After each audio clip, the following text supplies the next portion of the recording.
자, 안녕하세요. 저는 클리멘 클리닉의 황태현이라고 하고요. 오늘 저희가 이야기할 주제는 NGS 데이터, Next Generation Sequencing 데이터. 그래서 제가 아까 여기 손 들으신 분 한번 보니까 대부분 많이 접해 보신 분들이 많으세요. 그리고 지금 제가 사실 그 슬라이드를 많이 추가를 했는데 그거는 제가 다시 공지를 해서 저희 GitHub에 올려가지고 다운로드 받게 저희가 해드릴 거고요.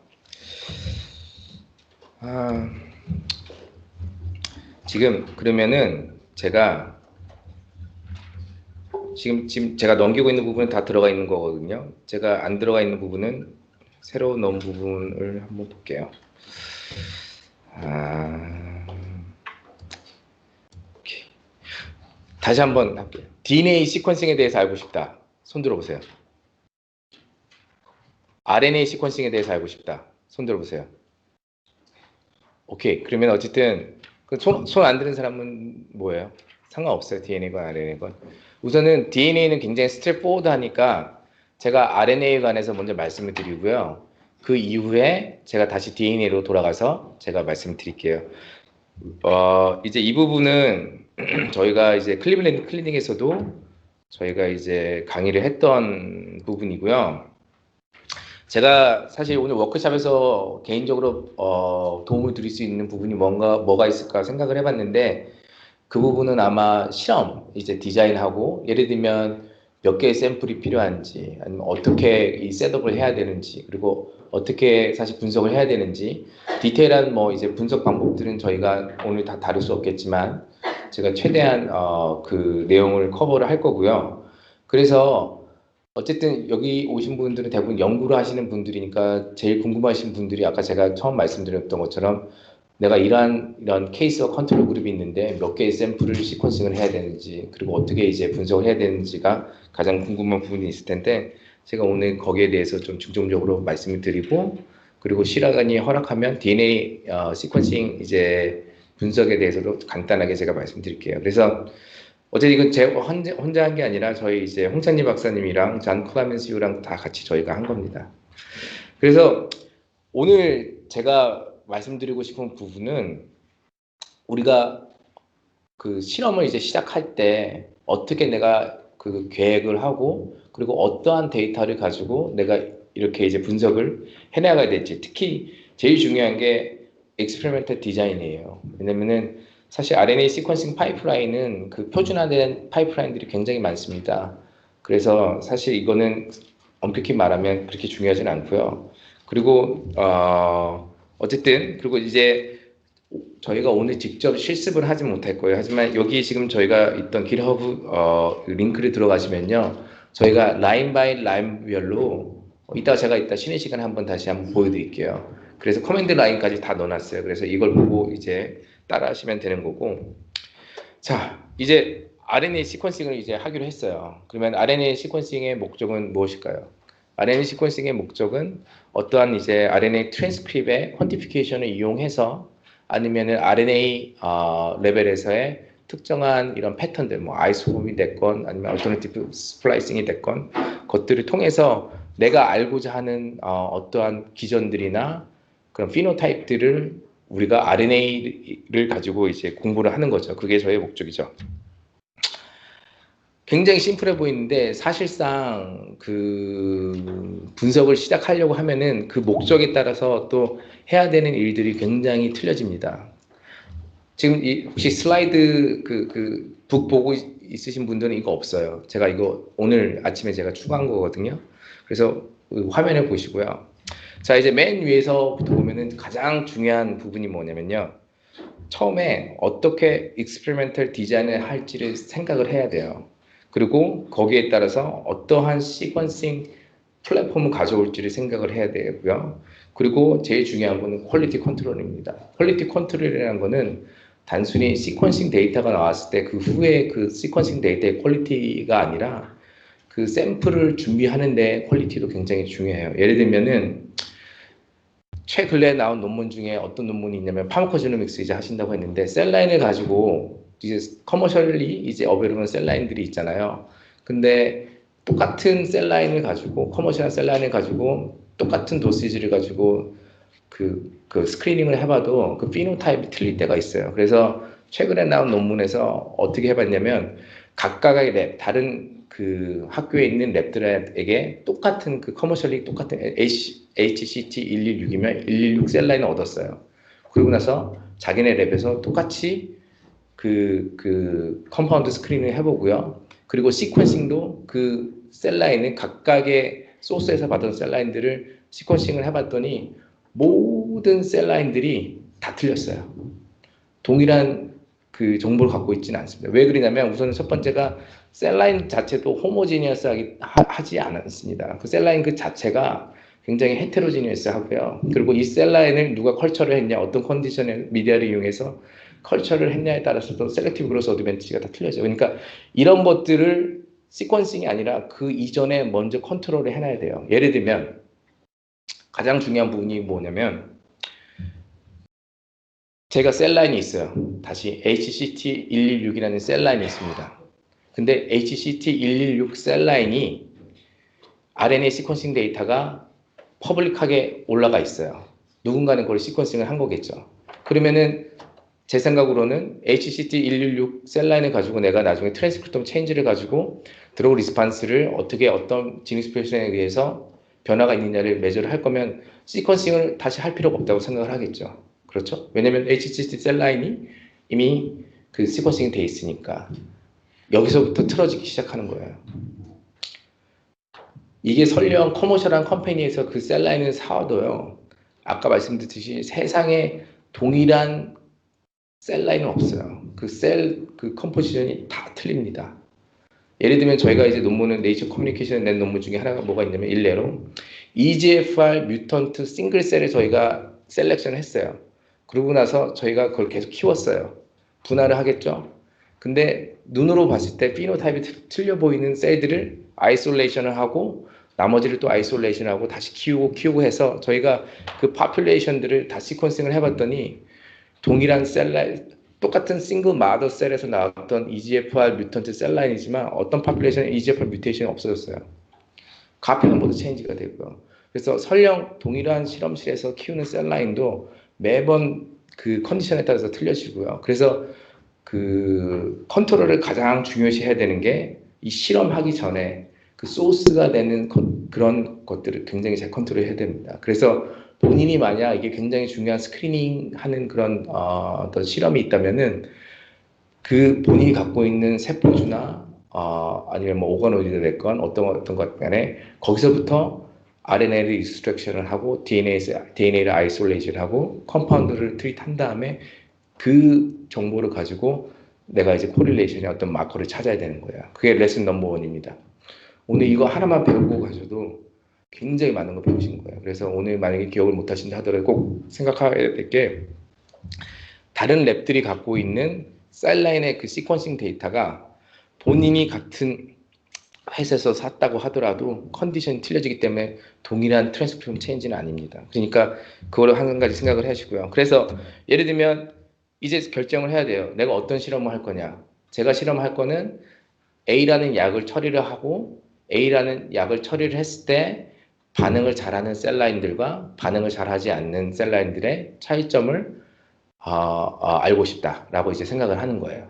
그러면 여기 또 하이포시시스가 들어가야 돼요. 하이포시시스가 들어가는 게 뭐냐면은 내가 어떠한 유전체를 가지고 예를 들면 뭐 STK11이라는 유전체가 민감한 반응을 갖고 있는 셀라인과 민감한 그러니까 리지스턴스한 피노타입을 갖고 있는 셀라인과 그 차이를 드라이브 할 거다라고 제가 하이포시스를 매기잖아요. 그러면 이때는 뭐를 해야 되냐면 샘플 사이즈 파워 칼큘레이션을 해야 돼요.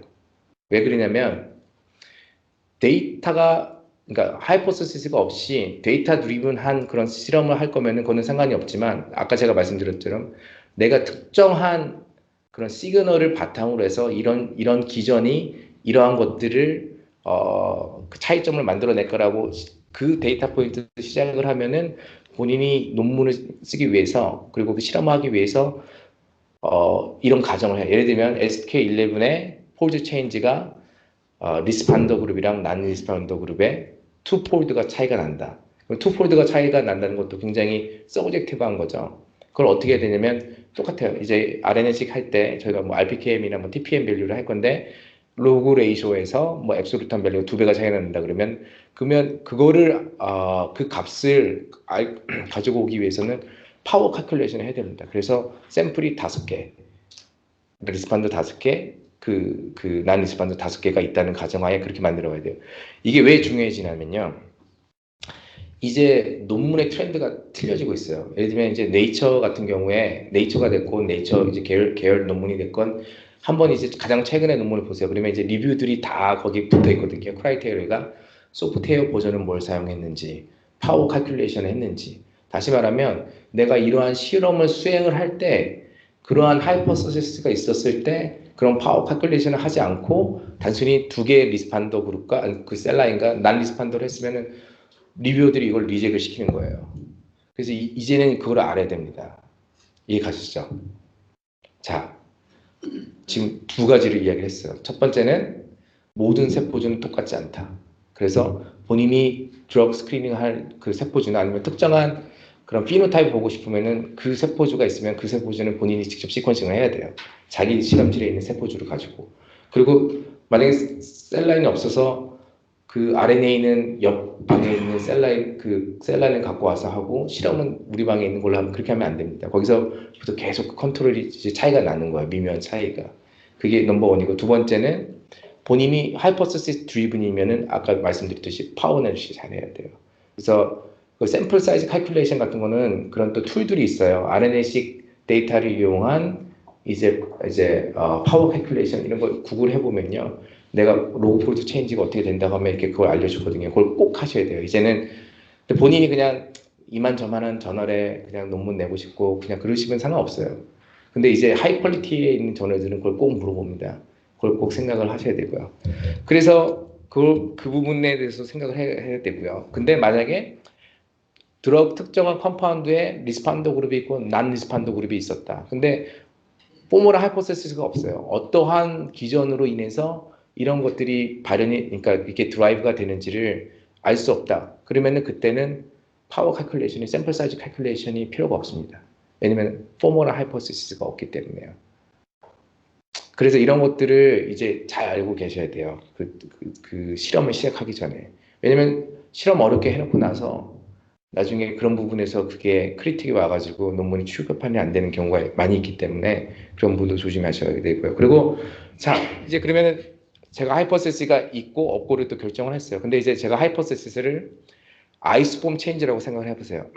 STK11에 특정한 아이스폼의 폴드 체인지를 가지고 차이가 있을 거라는 게 제 하이포테시스고 그거에 의해서 약물 반응이 틀려진다.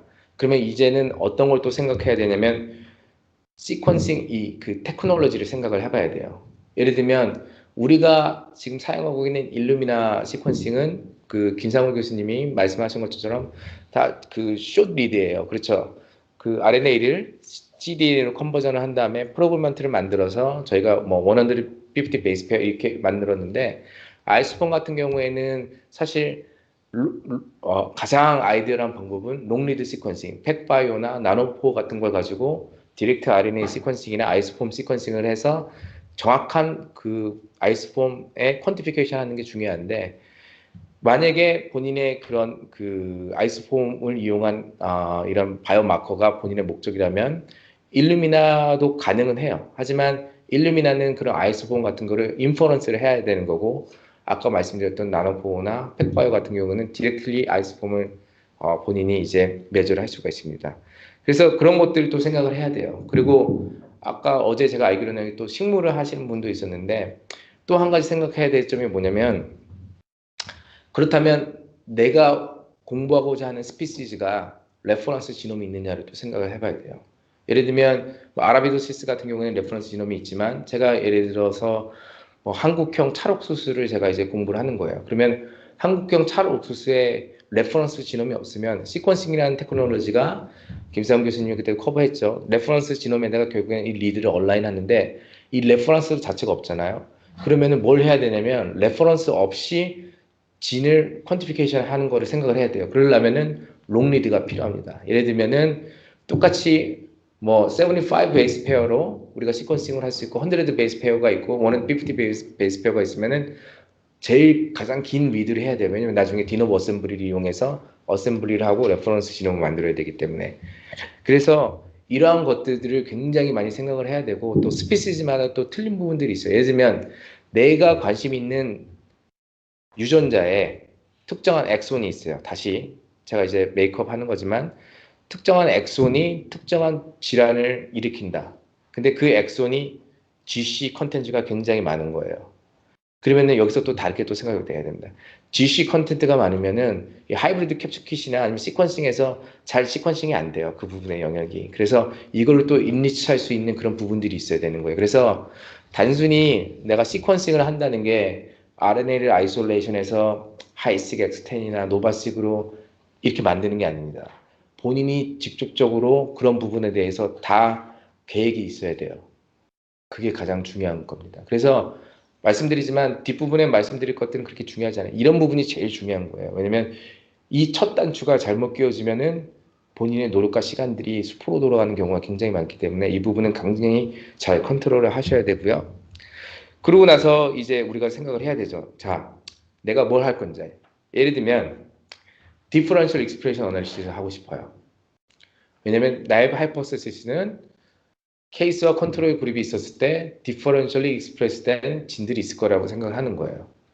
근데 특정한 셀라인이나 뭐 세포주가 하나, 두 개 있는 세포주들이 있어요. 그러면은 대부분 A라는 세포주가 하나가 있고 B라는 세포주가 하나가 있으니까 이거 시퀀싱 하나, 이거 시퀀싱 하나 이렇게 해요. 그리고 이제 디퍼런셜 익스프레스를 알아보고 싶은데 여기서 뭐가 문제가 생기냐면 디퍼런셜리 익스프레스 진들의 패턴을 찾는 알고리즘들은 바이올로지컬 레플리케이트나 테크니컬 레플리케이트이 있다고 가정을 하는 거예요. 왜냐면 샘플들 간의 베리에이션이 생길 수 있기 때문에. 다시 말하면 본인의 세포주가 센시티브한 셀라인 하나 그리고 리지스턴트 셀라인 하나가 있으면은 그거를 테크니컬 레플리케이트를 만들어야겠죠. 그런 것도 또 중요한 거예요. 근데 이 테크니컬 레플리케이트를 만들 때도 오늘 아침에 기분이 좋아서 하나 만들고 다음날 기분이 나빠서 안 만들고 다다음날 기분이 좋아져서 두 개를 만들면요. 어쨌든 이 셀 사이클이라는 게 있기 때문에 그 세포제 RNA 그런 패턴들도 미묘하게는 분명히 차이가 있을 거예요. 그래서 이런 테크니컬 레플리케이트 만들 때도 똑같은 일정한 그 컨디션 하에 그걸 만드셔야 되고요. 특히 마우스 그 실험하시는 분들은 스트레인도 굉장히 조심해야 됩니다. 다시 말하면 일반적으로 생각을 할 때 스트레인을 컨트롤을 할 때 스트레인 자체, 스피시즈만, 그러니까 그 브리드만 컨트롤하는 경우도 있는데 요즘에는 또 캔서를 특히 하는 사람들한테 가장 큰 이슈가 뭐냐면 섹스 디퍼런스예요. 남자와 메일과 피메일, 수컷과 이제 수컷이랑 뭐죠? 암컷. 그 안에 그 호르몬 차이가 있기 때문에 또 이뮨 컴포지션이 틀려져요. 그래서 그런 부분도 컨트롤을 잘 해야 됩니다. 근데 만약에 제가 3개의 샘플이 있고 케이스가 있고 3개의 샘플이 또 있어요. 근데 케이스에서는 2개의 메일과 하나의 피메일이었고 컨트롤에서는 2개의 피메일과 하나의 메일이 있었어요. 그러면 거기서도 또 그 원하지 않는 그런 바이아스가 생기기 시작하는 거예요. 거기다가 에이징도 중요합니다. 마우스 샘플을 할 때 하나는 6개월짜리고 하나는 9개월짜리고 하나는 12개월짜리면 그런 차이가 또 생기는 거예요. 그것도 굉장히 조심을 하셔야 되고요. 그리고 마우스에서 특정한 서지컬 샘플을 튜머를 떼낼 때도 튜머를 떼낸 상태에서 얼만큼의 익스포즈가 되는지까지도 컨트롤을 하셔야 돼요. 예를 들면 5분 안에 이 튜머를 스냅 프로즌 해서 RNA 익스트랙션 하는 거랑 1시간 뒤, 2시간 뒤에서 하는 것들이랑 또 RNA의 차이가 굉장히 많이 있어요. 익스프레션 체인지가. 그래서 이러한 부분까지도 정말 디테일하게 컨트롤을 해야 돼요. 근데 갑자기 그런 생각이 드는 거죠. 내가 이렇게까지 해야 되나? 근데 이렇게까지 하는 그룹들이 HHMI나 이런 그룹들이에요. 제가 아는 이제 라이프 데브란디스라는 이번에 HHMI가 된 인베스게이트가 된 그 친구는 메타볼로믹스를 연구를 하는데 그 랩에서는요 30초 안에 무조건 다 스냅 프로즌을 해요. 모든 마우스 샘플들. 왜냐면 거기서 나오는 미묘한 차이가 나중에 다운스트림에 굉장히 큰 역할을 체인지를 할 수가 있거든요. 그래서 그런 부분에 대해서도 굉장히 많은 생각을 고민해야 됩니다.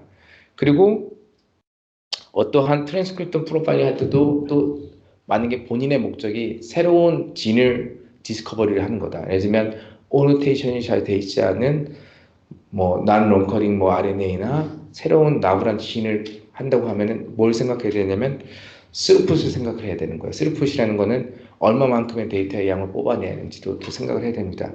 그래서 이러한 생각이 다 정리가 되고 이런 계획들이 수립이 됐을 때 그 후에 실험을 시작하게 되는 거예요.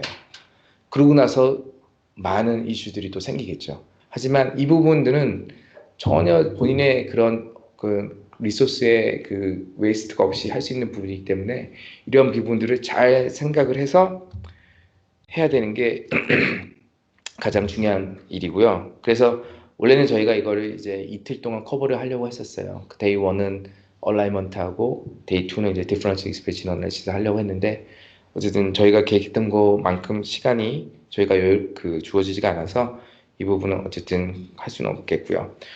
자, 이제 RNA-seq 프랩은 대부분 다 아시죠? 아마 저보다 훨씬 더 많이 아실 텐데 RNA는 간단하게 말씀드리면 사실 RNA를 시퀀싱 하는 건 아닙니다. RNA가 아이솔레이션 됐을 때 그거를 이제 cDNA로 바꾸고요. cDNA를 시퀀싱해서 그거를 이제 저희가 어셈블리를 하고 어셈블리를 통해서 저희가 분석을 하게 되는 거죠. 그래서 파이프라인 하는데 사실 파이프라인이라는 거는 특별할 거는 전혀 없어요. 또 여기서 제가 말씀드릴 수 있는 팁은 이런 거예요. 자, 이제 제가 RNA 시퀀싱 데이터를 만들었어요. 그러면 이제 디퍼런셜 익스프레션 어널리시스도 해야 되고 얼라이먼트도 해야 되고 퀀티피케이션도 해야 되는데 이거 어떻게 해야 되냐?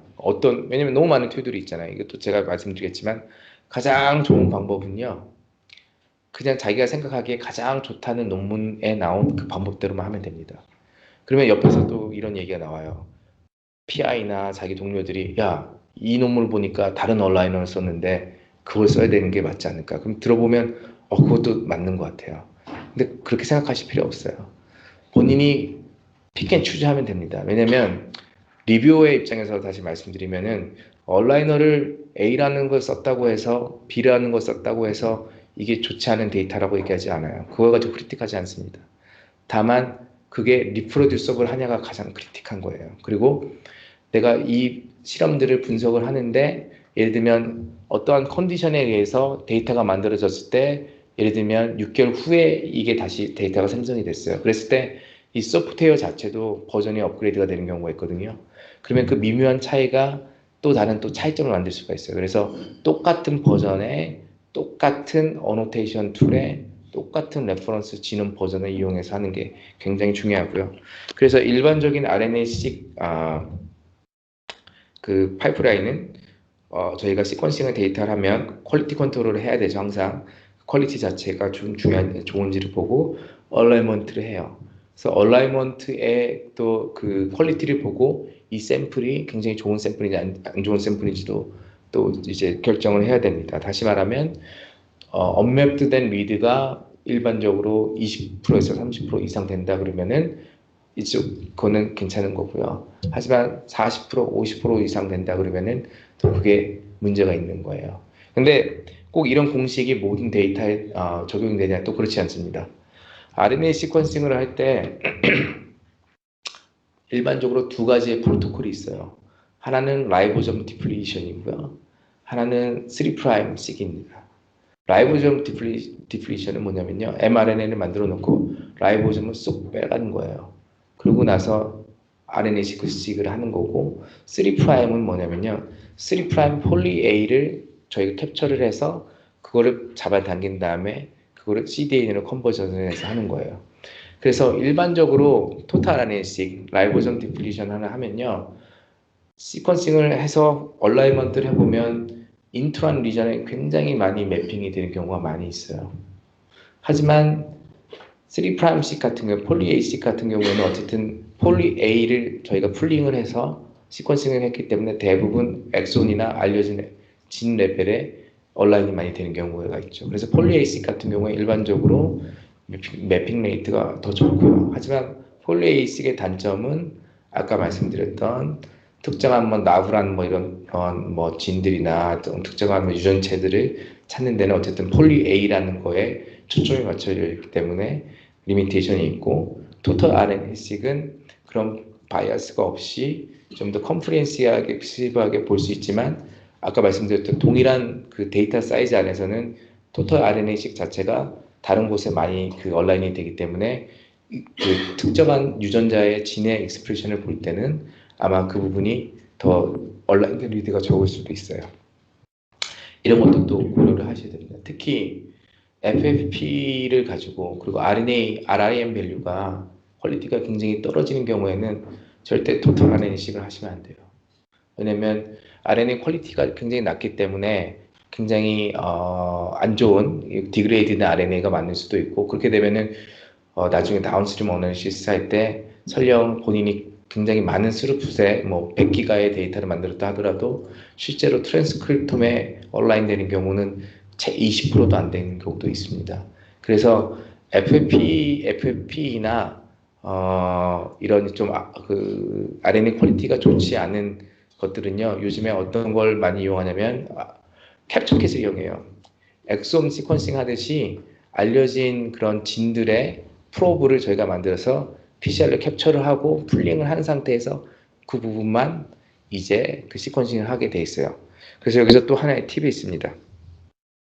시퀀싱을 하게 되면 시퀀싱 컴퍼니에서 이제 초기에 이제 이니셜 QC를 해요. 그래서 RIM 밸류를 알려줍니다. RIM 밸류가 한국말로 뭐죠? 네? 링 값이라고 하나요? 네. 링 값입니다. 링 값이 일반적으로 어느 정도가 좋은 값이죠? 들으셨죠? 6 이상이 좋은 값입니다. 근데 FP나 좀 그 많이 디그레이드 된 경우에 보면은 1, 2, 3 이런 값들이 많이 나와요. 그렇다면 이 샘플들을 버려야 될 것인가? 우선 결론부터 말씀드리면 아닙니다.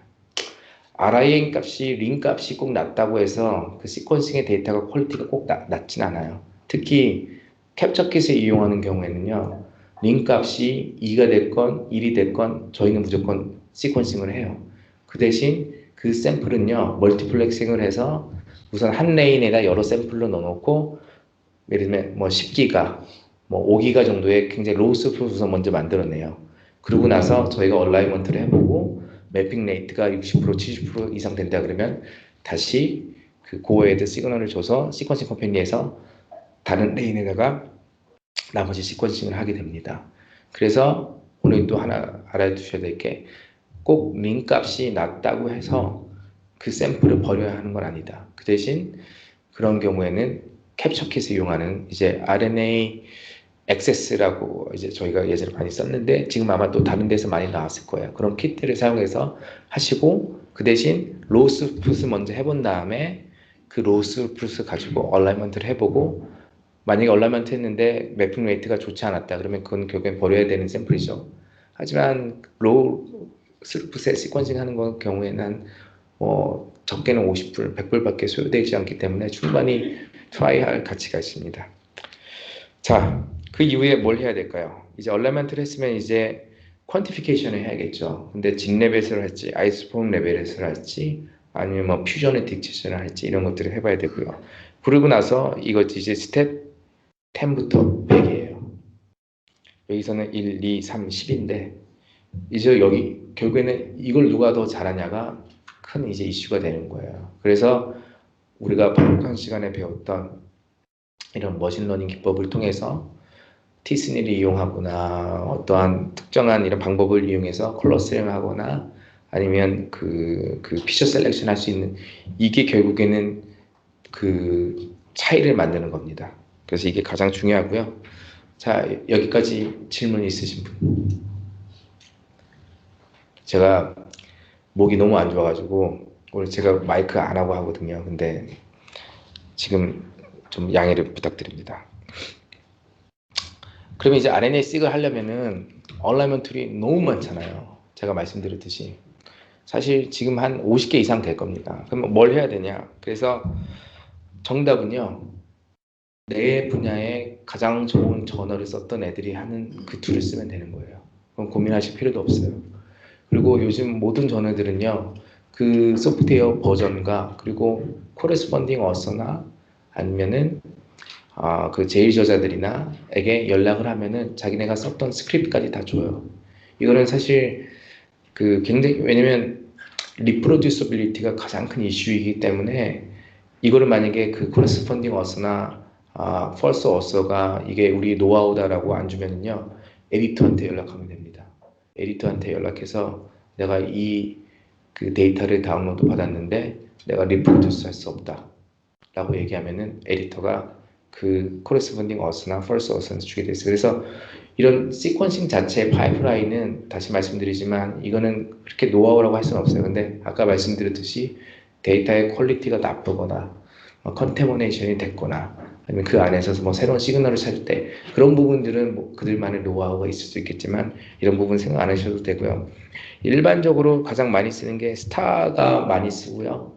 스타 이후에 지금 또 많이 쓰는 게 하이세, 그리고 이제 그 뭐 칼리스토나 살몬이라고, 그거는 그 얼라이먼트를 하지 않고 케이머를 가지고 퀀티피케이션 하는 건데 그것도 굉장히 많이 씁니다. 예를 들면 칼리스토나 살몬이라는 툴들은요, 얼라이먼트를 하지 않기 때문에 얼라이먼트 자체가 사실 2시간 정도면 다 끝나요. 그래서 샘플이 100개가 됐건 1000개가 됐건 빨리 분석을 하면 하루 안에 다 분석이 가능합니다. 그렇게 생각하시면 되고요. 질문 있으신 분? 스타 써보신 분 한번 손 한번 들어보세요. 하이색 써보신 분? 오케이. 그래도 어쨌든 몇 분은 다 하고 계시니까. 자, 우리가 아까 말씀드렸던 얼라이먼트를 한다는데 RNA 시퀀싱, DNA 시퀀싱은 조금 틀려요. DNA 시퀀싱이랑은 좀 틀린 게 RNA는 우리가 이런 경우가 있어요. 이제 레퍼런스가 없는 거예요. 내가 새로운 식물종이나 동물종을 제가 그 분석을 하기 시작하면 레퍼런스가 없는 경우에는 여기 위에 보이는 것처럼 디노보 어셈블리를 해야겠죠. 그게 이제 저희가 그 해야 되는 디노보 어셈블리고, 그리고 온라인은 레퍼런스 지놈에 하는 경우도 있고요. 레퍼런스 지놈에 한다는 거는 결국엔 DNA 시퀀시 레벨에서 DNA에다 온라인을 한다는 거고, 트랜스크립톰은 알려진 트랜스크립톰 데이터베이스 그 영역에다만 저희가 온라인을 한다는 거예요. 근데 여기서도 또 이슈가 있습니다. 트랜스크립톰 데이터베이스가 앙상블도 있고 뭐 젠코드도 있고 여러 버전이 있어요. 근데 한번 이제 그 진 레벨에서 그런 코디네이션과 그런 것들을 봐보면 그 앙상블과 그 젠코드가 겹치지 않는 진들도 굉장히 많아요. 생각보다. 그래서 내가 똑같은 툴들을 이용을 했는데 왜 나는 이 퀀티피케이션이 리플리케이트가 안 될까, 다른 그룹과 비교했을 때. 그때 또 한번 의심해 보여야 되는 게, 온라인을 할 때 트랜스크립톰에 했다면 그 트랜스크립톰 데이터베이스가 뭔지를 또 정의를 하셔야 돼요. 다시 말씀드리지만 진 레벨 퀀티피케이션을 하거나 아이소폼을 찾을 때는 결국에는 이 트랜스크립톰이 정의해주는 이 정보를 이용해서 저희 퀀티피케이션을 해야 되거든요. 근데 온라인을 할 때는 앙상블을 쓰고 퀀티피케이션을 할 때는 젠 코드를 쓰면은 그게 당연히 이제 그 정보가 일치하지 않기 때문에 이게 틀어지게 되어 있습니다. 그래서 그런 걸 생각하셔야 되고요. 이제 그 레퍼런스 지노메 하는 경우는 사실 어떻게 보면 이런 바이아스를 없애겠다는 거예요. 트랜스크립톰이 아니라 나는 그 어디에라도 온라인이 된다면 이게 새로운 나불한 엑손이거나 특정한 엑손 역할을 하는 인트론들이 있다면 그것들을 다 포함해서 온라인 시키겠다는 겁니다. 다시 말하면 이런 경우에는 트랜스크립톰 같은 경우에는 리드가 인트론이 아닌 곳에, 아니 엑손이 아닌 곳에 있으면은 이걸 버려버려요. 하지만 레퍼런스 지놈은 이게 시퀀스가 매핑이 되면은 매핑을 하게 돼 있습니다. 그래서 일반적으로 우리가 생각하는 진레벨 퀀티피케이션은요, 대부분 트랜스크톰을 이용해서 온라인 한다고 생각하시면 돼요. 그래서 디노버 어셈블리는 아까 제가 말씀드렸듯이 레퍼런스 지놈이 존재하지 않을 때 많이 쓰고요. 그리고 어떠한 그 모델이 내가 갖고 있는 모델이 예를 들면 이볼루션을 많이 했어요. 아니면 뭐 UV에 익스포즈가 돼가지고 굉장히 뭐 그 기존에 있던 그 DNA가 아니 RNA들과 차이가 있다 할 때는 왜냐면 이 DNA나 그러니까 예를 들면 많은 폴리모피즘의 체인지와 뭐 인서션 딜리션이 있으면은 결국 이게 매핑이 안 되거든요. 논 레퍼런스에. 그때는 본인의 날리지 프라이어 날리지에 따라서 이거를 또 이제 저희가 디노버 어셈블리 하면 됩니다. 그리고 트랜스크립톰 같은 경우에는 특히 내가 만약에 숏 리드 지금은 50 베이스 페어 이렇게 하지 않아요. 대부분 표준이 125나 150입니다. 그리고 여기서 또 알아두셔야 될 게 리드는 길면 길수록 좋아요. 그건 무조건 진리예요. 그래서 시퀀싱 컴퍼니에서 100 베이스 페어를 줄까 150 베이스 페어를 줄까 할 때는 무조건 가장 긴 리드를 선택하면 됩니다. 그래서 그 특히 숏 리드가 있는 경우에는 레퍼런스 지놈의 그 50 베이스 페어를 언라인 하다 보면 굉장히 리피티드 시퀀스나 비슷한 그 시퀀스 컴플렉시티가 비슷하면은 이게 아무데나 다 붙거든요. 그래서 이런 경우는 반드시 트랜스크립톰을 이용해서 언라인을 하셔야 되고요. 레퍼런스 지놈은 뭐 이 경우가 아닌 모든 경우에 다 이제 적용이 가능한 겁니다. 혹시 질문 있으신가요?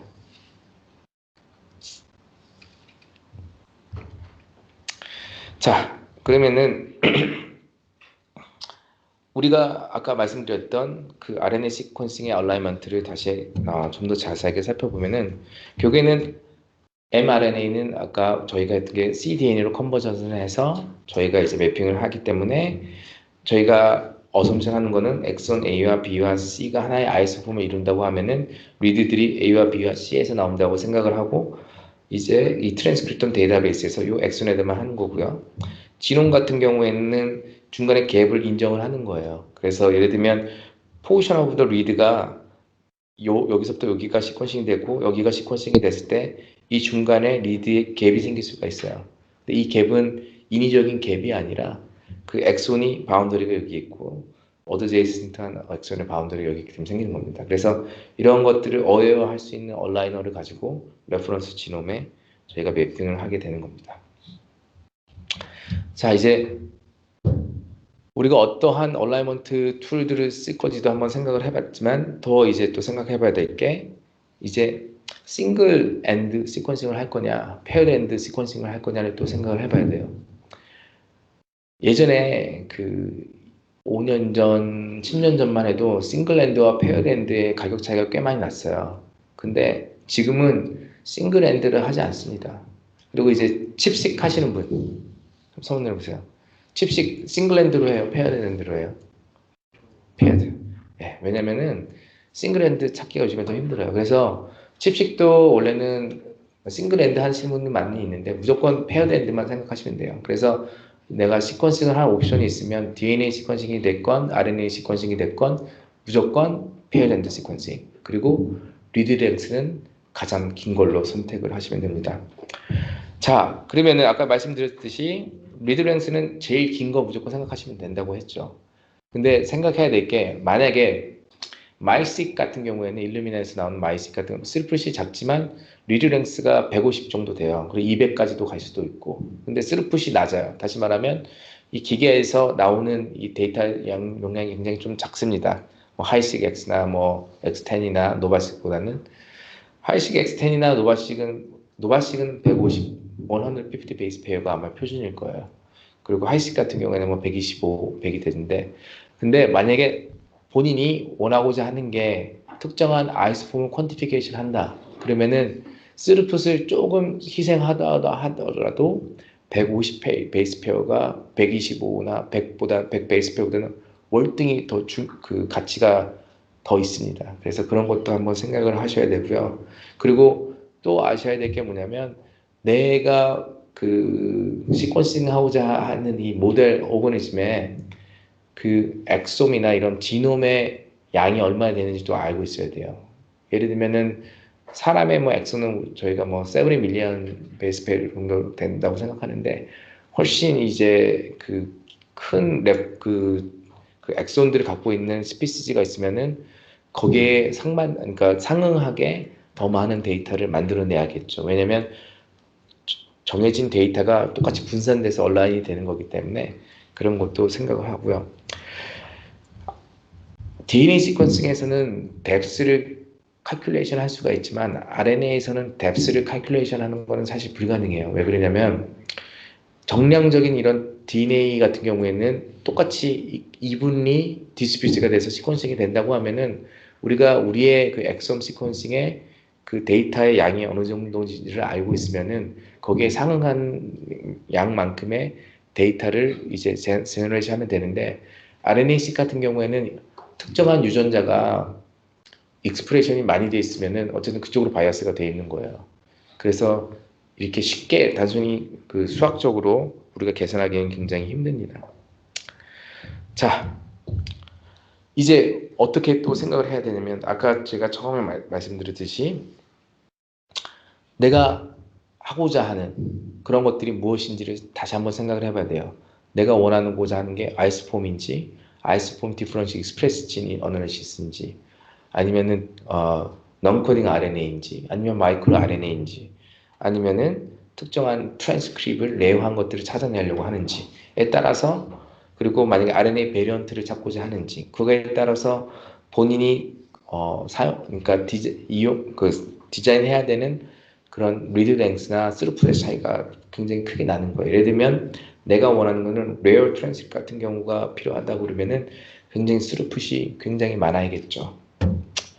그리고 아까 금방 말씀드린 것처럼 나의 지놈이 굉장히 컴플렉스하고 라지 사이즈. 컴플렉스하다는 거는 예를 들면 특정한 리피트 시퀀스가 굉장히 많거나 아니면 GC 컨텐트가 굉장히 많거나 아니면은 특정한 뭐 굉장히 컴플렉시티가 높은 리드 그 컴포지션이 있을 때는 또 거기에 맞는 그런 또 리드 랭스나 아니면 플랫폼을 선택을 해야 되고요. 그래서 그리고 또 하이 디그리 오브 얼터너스 플레이스가 많다. 그러면은 아까 말씀드렸듯이 숏 리드 우리가 사용하고 있는 지금 일반적으로 사용하는 일루미나 같은 경우에는 어쨌든 이거를 컴퓨테이션으로 인퍼런스 하는 거예요. 하지만 내가 정확하게 정량적으로 얼터너스 플레이싱 알고 싶다고 하면은 그때는 아까 말씀드렸던 펫바이오나 나노코를 쓰시는 거를 고려를 해야 합니다. 자, 이게 5년 전의 가격이었어요. 5년 전에는 하이식 2000 같은 경우에 우리가 지금 가장 일반적으로 하는 거는 싱글 핸드는 이제 볼 필요가 없어요. 2x100 베이스 페어 사이클이라는 게 베이스 페어 이제 사이클이거든요. 베이스 페어를 했을 때 일반적으로 우리는 어쨌든 미니멈은 40밀리언을 해야 돼요. 근데 5년 전엔 712불이었고 160이었으면 거의 2000불이었죠. 지금 이게 제가 내고 있는 비용이에요. 제가 50밀리언에 50 베이스 페어에 그 페어드 시퀀싱을 하면요. 제가 지급하는 비용은 미국에서는 약 200불 정도밖에 안 됩니다. 아마 한국은 조금 틀릴 거예요. 한국은 이제 부가가치세도 붙는다고 하더라고요. 그것도 붙고 그래서 하지만 그것도 좋은 점이 한국에 있는 시퀀싱 업체에 꼭 시퀀싱 하실 필요 없어요. 왜냐면 중국에 있는 시퀀싱 업체 해도 더 잘하는 경우도 많고요. 그래서 이런 것들을 꼭 한국에다 국내에다만 할 생각하지 마시고요. 제일 싼 데를 찾으세요. 참고로 이런 업체도 저는 한국 업체거든요. 사실상. 근데 한국과 미국의 값이 틀려요.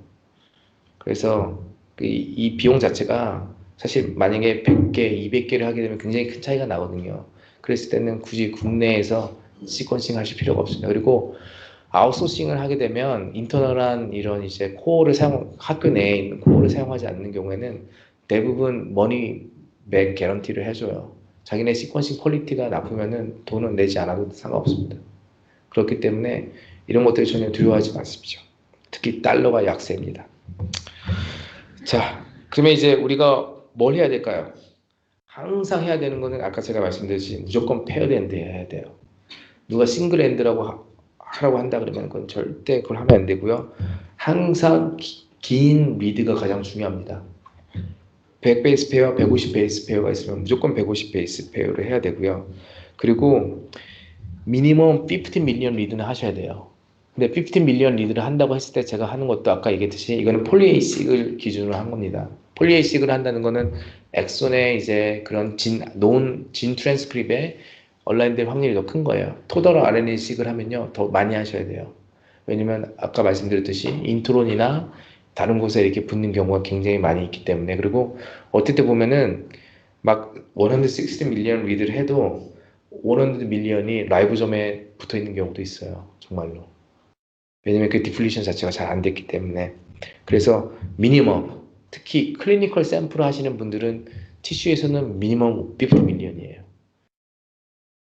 그렇게 하셔야 되고, 셀라인도 항상 50 밀리언을 미니멈으로 하셔야 됩니다. 그리고 정말 이게 클리니컬리 중요한 샘플들이면 티슈는 앳리스트 80 밀리언은 하시는 거를 추천합니다.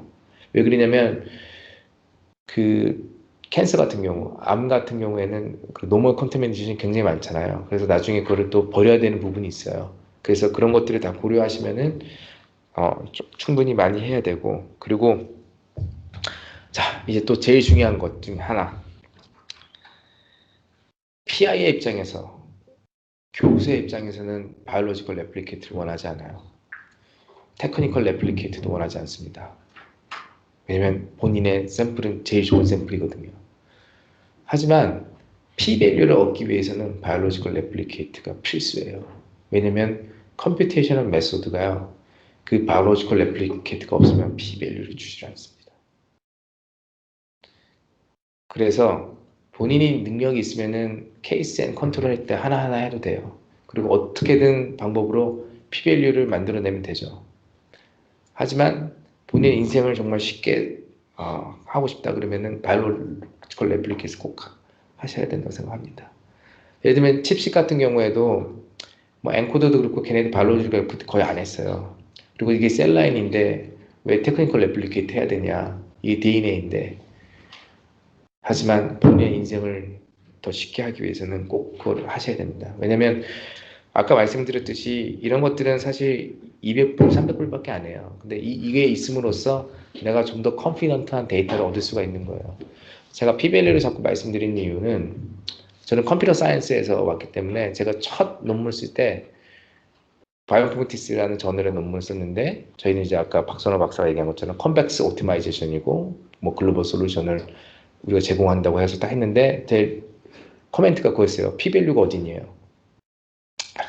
제가 부끄럽게도 대학원 1학년 때까지 P-밸류를 들어본 적이 없었습니다. 그게 지금 그 필드에서 어쨌든 요구하는 거예요. 그래서 어떻게 하든 어떠한 형태로든 P-밸류를 만들어내야 되기 때문에, 그래서 항상 바이올로지컬 레플리케이트 하시는 게 중요하고요. 셀라인은 3개, 마우스는 그 브레드 자체의 그 스피스 자체의 베리에이션도 있을 수 있겠죠. 그래서 미니멈 5개. 휴먼은 많으면 많을수록 좋죠. 왜냐면 그 사실 바이올로지컬 레플리케이트라는 것 자체가 존재하지 않기 때문에 여기서 베리에이션이 많이 있을 수 있기 때문에 항상 생각해야 되는 거. 그래서 오늘 또 한 가지 생각해야 될 레슨이, 어떠한 실험을 하건 특히 RNA 시퀀싱에서는 셀라인은 3개의 바이올로지컬 레플리케이트, 마우스는 5개의 바이올로지컬 레플리케이트, 휴먼은 많으면 많을수록 좋다라는 걸 생각을 하셔야 돼요. 자, 여기서 좀 헷갈리시는 분이 계실 거예요. 그럼 도대체 바이올로지컬 레플리케이션이 뭐냐, 테크니컬 레플리케이션이 뭐냐. 그래서 오늘 이 컨셉을 한번 아주 쉽게 생각할 수 있습니다. 제가 오바마의 침을 탁 얻어가지고요, 제가 시퀀싱을 했어요. 그리고 침을 한 번 더 뱉어달라가지고 한 번 더 했어요. 이게 테크니컬 레플리케이트입니다. 그래서 미국 대통령의 RNA 시퀀싱 아니 DNA 시퀀싱을 2번 했다. 그럼 이게 테크니컬 레플리케이트고요. 오바마 걸 하고 트럼프 걸 하면 이게 바이올로지컬 레플리케이트가 되는 거예요. 이해 가시죠? 자, 이제 또 실험을 하게 되면은 교수님이 이렇게 얘기를 할 때가 있어요. 야, 컨트롤 그룹이 다 똑같은 컨트롤인데 왜 우리 다 이걸 시퀀싱 할 필요가 있냐? 그냥 이 RNA 그냥 풀링 해가지고 하나의 그룹으로 만들어서 시퀀싱 코스를 낮추자. 그러면은 절대 yes라고 하면 안 됩니다. 우선 no라고 하셔야 되고요. 풀링은 해도 되는 경우가 있고 안 해도 되는 경우가 있어요. 하지만 하지 않을 수 있으면 풀링은 절대 안 하는 게 좋습니다. 아까 제가 말씀드렸듯이 셀라인도 그 어떠한 미디어에서 어떠한 컨디션에서 언제 그 RNA를 익스트랙션 하냐에 따라서 다 그 패턴이 틀려져요. 그래서 풀링은 웬만하면 하지 않는 게 좋고요. 특히 디노버 어셈블리 할 때 바이올로지컬 레플리케이트나 이런 거 가지고 풀링하면 안 되겠죠. 그리고 디퍼런셜리에이션 익스프레션 할 때도 풀링을 하면 안 됩니다. 왜냐면 케이스는 3개고 컨트롤이 하나면요. 이게 어떤 알고리즘에서는 그거를 인풋을 제대로 받아들이지 않는 경우도 있어요. 그래서 그렇게 하면 안 되고요. 다시 말씀드리지만 제일 기억해야 될 게 셀라인은 3개 이상의 그 바이올로지컬 레플리케이션을 해야 되고, 그리고 인브레드 마우스 같은 경우는 5개, 사람은 많으면 많을수록 좋다라고 합니다. 그러면 이제 교수님이 얘기를 하겠죠. 과학적인 근거를 대라. 그러면은 이 그래프를 보여주면 돼요. 자, 우리가 이제 왼쪽에 y-axis는요, measurement uncertainty라는 거는 높으면 높을수록 uncertainty가 더 높아진다는 거고요. 어떠한 내용이 됐든 간에. 그리고 이제 그건 read count예요. x-axis는. 그러면은 우리가 얼마만큼의 read depth, 그러니까 스루풋을 갖고 와야 되냐. 그래서 오리지널에서 to replicate이 있을 때는 certainty가 4개의 replicate과 same depth보다, 그리고 2개의 replicate과 read depth가 더블, 그러니까 데이터 사이즈가 많은 것보다 어쨌든 uncertainty가 더 높아지는 거예요. 다시 말하면 replicate가 많으면 많을수록 좋다는 거죠. 설령 그리고 depth도 많으면 많을수록 좋다는 거죠. 그러면 여기까지는 또 이제 교수님이 인정을 할 거예요. 그래, 그럼 replicate 하자. 그럼 depth는 얼마나 할 건지. 특히 자기 오거니즘에 따라서 틀려집니다. 그러니까 그 모델에 따라서 본인의 그 데이터가, 모델이 바이올로지컬리, 그러니까 순수하게 마더 네이처에서 베리에이션이 있을 수 있는 게 있어요. 예를 들면 아까 얘기했던 마우스 같은 모델 등에서는 그렇죠. 섹스가 똑같이, 섹스는 당연히 어쨌든 그 컨트롤을 잘 해야 되고 같은 그룹으로, 그다음에 에이지가 좀 틀려질 수도 있고, 그래서 그런 경우에 바이올로지컬리, 테크니컬리 베리에이션이 많을 때는 어떻게 해야 되냐? 이것도 똑같이 그걸 theoretically measure를 해보면은 original and two replicates 있을 때 uncertainty가 여기 있고, four replicates에 same read depth가 있고, two replicates를 하고 read depth를 더블하는 경우가 있어요. 이랬을 때는 그 데이터의 사이즈는 적지만 replicate을 더 많이 만드는 게 uncertainty를 더 줄이는 방법이 된다는 겁니다. 다시 말하면 정해진 예산 하에서 두 개의 레플리케이션 만들고 시퀀싱 뎁스를 2배로 만드는 것보다 조금 그 뎁스를 줄이더라도 4개의 레플리케이션을 조금 더 적은 뎁스로 만드는 게 uncertainty가 더 적어진다는 거예요. 그래서 특히 나의 그 모델들이 그런 이제 내추럴한 베리에이션이 있는 경우에는 리드 뎁스가 더 적다 하더라도 바이올로지컬 레플리케이트의 개수를 더 늘리는 게 향후에 언서튼티를 줄이는 데 도움이 될 거라는 거. 그게 이제 여기서 보여주는 도표입니다. 질문 있으신 분? 이 그래프는 시뮬레이션이죠. 왜냐면 언서튼티라는 거는 아무도 알 수 없는 거거든요. 근데 어쨌든 시뮬레이션을 통해서 이런 그 도표들이 이제 생성이 된 거예요. 그리고 이게 꼭 정답이라는 그런 기준은 없습니다. 하지만 어쨌든 어떠한 시오레티컬한 어널시를 통해서 했을 때는 이게 일반적인 경향성이라고 우리가 예측할 수 있다는 거고요. 자, 기억해야 될 거. 페어드 엔드 시퀀싱이죠. 그리고 리드는 길면 길수록 좋다. 그리고 미니멈 50 밀리언 리드 해야 돼요. 예를 들면 시퀀싱 회사나 또 이런 데에서 20 밀리언 하는 경우도 있어요. 예를 들면 디퍼런셜 익스프레션 어널리시스 할 때 실질적으로 맵된 리드가 20 밀리언 리드 정도만 돼도 어쨌든 퀀티피케이션을 할 수 있거든요. 그리고 디퍼런셜 익스프레션 어널리시스 할 수도 있고. 근데 가장 중요한 게 연구를 하다 보면 설령 목적이 디퍼런셜 익스프레션 어널리시스라 하더라도 디퍼런셜 익스프레션 어널리시스 끝나지 않아요. 왜냐면 디퍼런셜 익스프레션 내가 원했던 유전자가 디퍼런셜 익스프레스 안 될 수 있는 경우도 굉장히 많고요. 그리고 디퍼런셜 익스프레스 된 경우가 있으면 그 다음에 또 본인의 지도 교수님이 야 이제는 아이소폼을 봐보자 라고 얘기할 수가 있어요. 그때 20 밀리언밖에 없으면은 그 20 밀리언 리드 갖고는 아이소폼 퀀티피케이션 하기가 굉장히 힘듭니다. 그래서 항상 처음 데이터를 만들 때는 충분한 양에 만드는 게 좋고, 티슈 같은 경우에는 노멀한 컨테미네이션이나 이제 죽은 세포들도 있을 수 있기 때문에 더 많은 양의 리드를 제너레이션 하는 게 중요해요. 그리고 아까 말씀드렸듯이 FFP 린 밸류가 6보다 낮다고 생각되면은 RNA 액세스나 이런 킷들을 이용해서 하는 게 좋습니다. 이런 킷을 이용해서 하는 경우에 단점은 뭐가 되냐면요. 이런 킷들은 알려진 트랜스크립만 익스트랙트를 하기 때문에 너브라는 그런 트랜스크립을 찾을 수는 없어요. 그게 그 트레이드 오프고요. 바이올로지컬 레플리케이트는 어떠한 일이 있어도 항상 지켜내야 됩니다. 해야 돼요. 무조건. 그래서 자, 같이 우리 얘기해보죠. 세포주는 몇 개? 몇 개요? 3개. 마우스는 5개. 사람은 많으면 많을수록 좋다. 맞습니다. 꼭 기억하세요.